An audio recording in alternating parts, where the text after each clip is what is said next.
నమస్తే, welcome to gossips garage. This is Sumitra.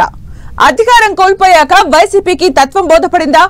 Deputy CM Pawan ను target చేయడం ద్వారా ఎంత నష్టం జరిగిందన్న విషయం ఆలస్యంగా గుర్తించిందా? తమ రాడార్ నుంచి పవన్ ను తప్పిస్తే కానీ పార్టీ తలరాత మారదని గ్రహించిందా? కూటమి ప్రభుత్వం 100 రోజుల పాలనలో సీఎం చంద్రబాబునే టార్గెట్ చేస్తున్న వైసీపీ డిప్యూటీ సీఎం పవన్ ను ఎందుకు వదిలేస్తోంది?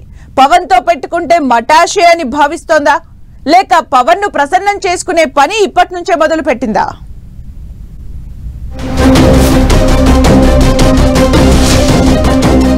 అధికారంలో ఉండగా తమకు ఎదురే లేదన్నట్లు చెలరేగిపోయిన వైసీపీ నేతలకు ఇప్పుడిప్పుడే తత్వం బోధపడుతున్నట్లు కనిపిస్తుందనే వ్యాఖ్యలు వినిపిస్తున్నాయి.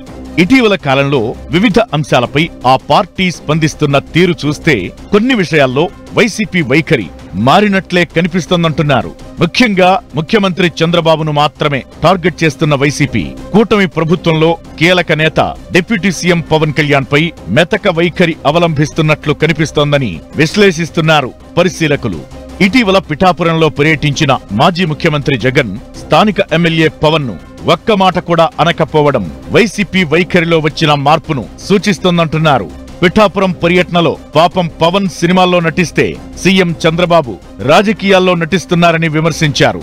గతంలో ఎప్పుడు కూడా పవన్ విషయంలో ఇలాంటి మెతక వైఖరి వైసీపీ అధినేతలో కనిపించలేదని అంతా గుర్తు చేస్తున్నారు.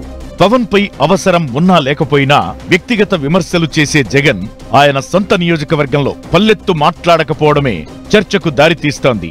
ఇక వైసీపీ నేతలు కూడా డిప్యూటీ సీఎం పవన్ పై విమర్శలకు ఆలోచిస్తున్నారంటున్నారు. వైసీపీ ప్రభుత్వంలో అప్పటి సీఎం జగన్ తో సహా మంత్రులు, ఎమ్మెల్యేలు అంతా జనసేనాని పవన్ ఒక్కరినే టార్గెట్ చేసేవారు. ఎలాంటి కార్యక్రమమైనా సందర్భం, సమయంతో సంబంధం లేకుండా పవన్ పై విమర్శలతో విరుచుకుపడేవారు. దత్తపుత్రుడని, 3 వివాహాలని వ్యక్తిగత విమర్శలు చేసేవారు.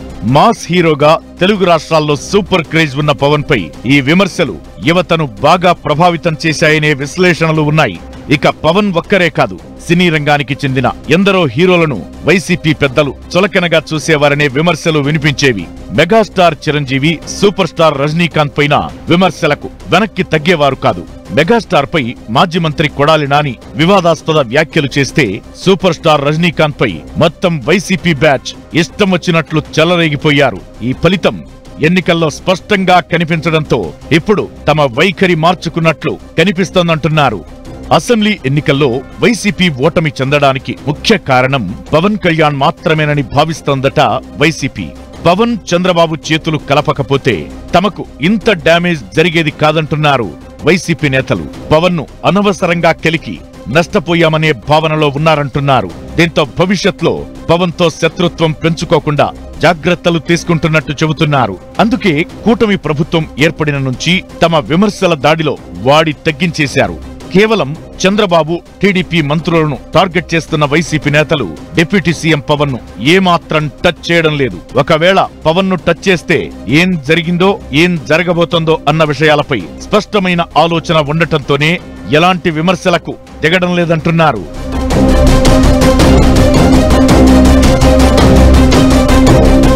వైసీపీ తాజా వ్యూహంపై పొలిటికల్ సర్కిల్స్ లో విస్తృత చర్చ జరుగుతోంది. మాజీ సీఎం జగన్ అంటే ఒంటికాలిపై లేచే పవన్ ను ఆ పార్టీ నేతలు విమర్శించడానికి సాహసం చెయ్యకపోవడానికి ముఖ్యంగా 2 కారణాలు చెబుతున్నారు. అందులో ఒకటి పవన్ సామాజిక వర్గం కాపులైతే, రెండోది సినీ నేపథ్యం. వైసీపీ ప్రభుత్వంలో సినీ రంగాన్ని నిర్లక్ష్యం చేశారనే విమర్శలు ఉన్నాయి.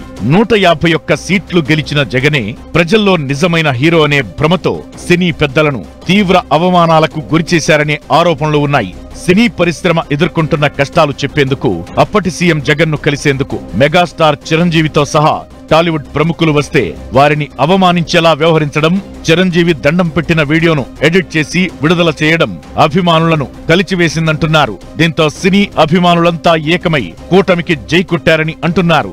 ఇదే సమయంలో పవన్ ను వ్యక్తిగతంగా టార్గెట్ చేయడం ఆయన సొంత సామాజిక వర్గాన్ని దూరం చేసిందంటున్నారు. కాపు నేతలు ముద్రగడ పద్మనాభం, హరిరామ జోగయ్య వంటి వారితో పవన్ వ్యక్తిగత అంశాలపైన విమర్శలు చేయించడం బెడిసికొట్టింది. వెటరన్ లీడర్లైన ముద్రగడ, హరిరామ జోగయ్య స్థానంలో తమ నాయకుడిగా పవన్ ను కాపులు ఎంచుకోవడంతో వైసీపీ గల్లంతైందనే విశ్లేషణలు ఉన్నాయి.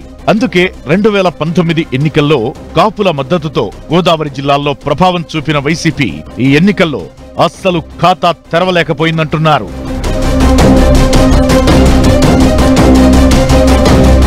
ఇలా పవన్ ను లక్ష్యంగా చేసుకోవడం, సినీ పెద్దలను నిర్లక్ష్యం చేయడం వల్ల ఎంత నష్టం జరిగిందో ఇప్పుడిప్పుడే తెలుసుకుంటున్న వైసీపీ తన వ్యూహాన్ని మార్చిందని అంటున్నారు.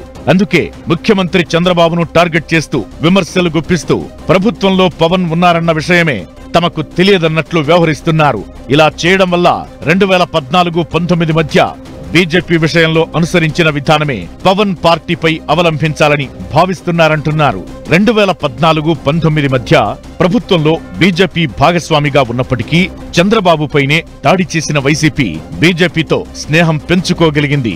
బహిరంగంగా ఎక్కడా ఆ పార్టీతో మిత్రత్వం నెరపకపోయినా 2019-24 మధ్య బీజేపీ సహకారంతో ప్రభుత్వాన్ని నడపగలిగిందంటున్నారు.